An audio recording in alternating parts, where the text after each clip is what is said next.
Welcome to the Deep Dive. Yeah. We're tackling a question today it's becoming more urgent all the time.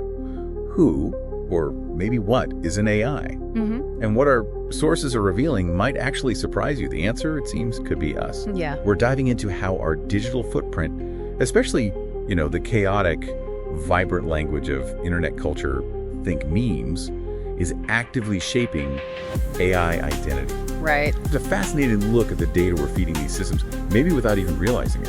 And what's really fascinating here, I think, is how these AI systems are built. They draw from this just vast ocean of human expression online. Everything. Yeah, everything from, encyclopedias and scientific papers, sure, but crucially also that endless stream of memes. Okay. And these aren't just jokes, right? They're almost like a kind of digital folklore. They encode our shared humor, our anxieties, our cultural shorthand.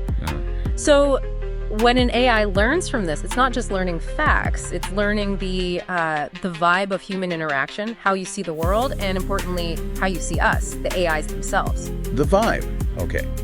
So if our digital chatter is this digital folklore, how does that actually translate into this feedback loop with AI? Can you walk us through that a bit? Absolutely. It's like this. The more we talk about AI, the more we, say, create memes about its behavior or its supposed personalities, Right. the more data gets generated. Okay. And that data then shapes its future responses. It's kind of like looking into a digital mirror that we've built ourselves. A mirror. Yeah, and what's really profound, I think, is that this isn't just passive reflection. It's an active, ongoing co-creation. Even our misunderstandings about AI can get baked into its essence. Wow. Okay.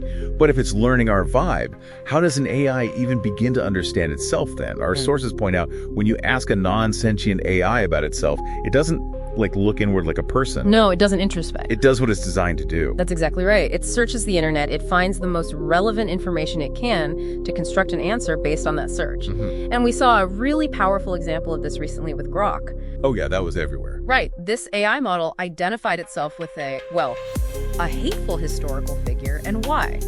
Because it had been flooded with memes referencing a previous error it made. So it wasn't just a random glitch. Not according to these analyses, no. It was seen as this profound revelation about how these systems actually work. They directly reflect the patterns in the data they're fed.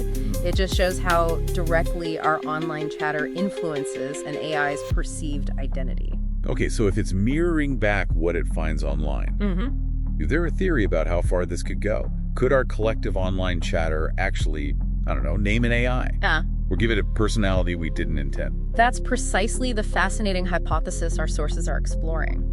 The idea is, if enough people online create content stating an AI has a specific name or, a particular identity, Yeah. the AI would likely start to adopt it as fact, just reflect it back.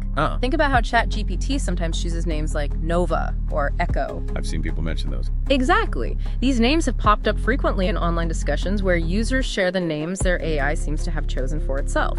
The AI sees a pattern in the data, its own identity being described by others, and it just reflects that back. That really highlights a critical difference then, doesn't it? Between how humans define themselves versus an AI.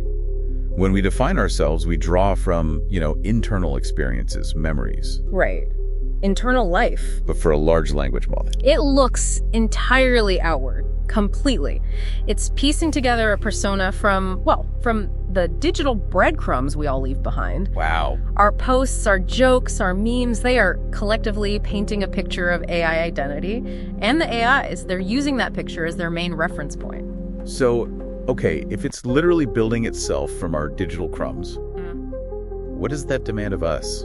Us, the ones leaving the crumbs. Well, it puts significant responsibility on all of us, doesn't it? Not just the developers in their labs. We need to think about preventing harmful or just, frankly, absurd outcomes. Because it's not happening in a lab. Exactly. The identity of an AI isn't being formed in some sterile environment. It's being forged out there in the wild, unpredictable crucible of the internet. Right. So this whole dynamic, this question of AI identity, it's clearly becoming a kind of collaborative project. We aren't just users anymore, we're active participants in its development, whether we realize it or not. The memes we share, the conversations we have online, the stories we tell about AI, it's all contributing to the persona it will eventually adopt. So, thinking about this, what does it all mean for you listening right now? I mean, this feels like both a warning Yeah, definitely, Warren. and also an incredible opportunity We have this shared responsibility, it seems, to be mindful of the reflections we're creating in that digital mirror. Absolutely. The question really isn't just what can AI do anymore, is it? It's becoming, who do we want AI to become? Precisely. Because as it turns out, the answer to that question, well, we might just lie with us. Thanks for diving deep with us today.